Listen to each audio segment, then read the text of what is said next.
Prayer for healing and restoration. Are you feeling weak, drained, or in need of restoration? This prayer will remind you that God is still in the business of healing. Based on his promises, you will receive strength, renewal, and divine restoration. So don't watch this by accident. This may be the moment your healing begins. Let us pray. Heavenly Father, the great physician, I come before you today with a heart that longs for your healing touch. Your word says in Jeremiah 30:17, "For I will restore health unto thee, and I will heal thee of thy wounds, saith the Lord." Lord, I stand on this promise believing that you are still the God who heals, restores, and makes whole. Let your healing power flow through every part of my body, every cell, every organ, every system. Where there is pain, bring relief. Where there is weakness, release strength.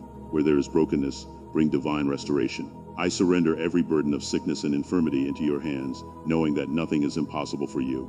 Father, your word also declares in Isaiah 53:5 that by his stripes we are healed. I receive this healing today, not just physically, but emotionally and spiritually. Heal every hidden wound, every silent struggle, and every place of fear within me. Let your peace, which surpasses all understanding, as written in Philippians 4:7, guard my heart and mind.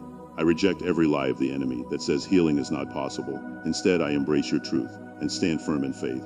Lord, breathe new life into me. Renew my strength like the eagle, as written in Isaiah 40:31, and let my life become a testimony of your healing power. In Jesus' name, amen.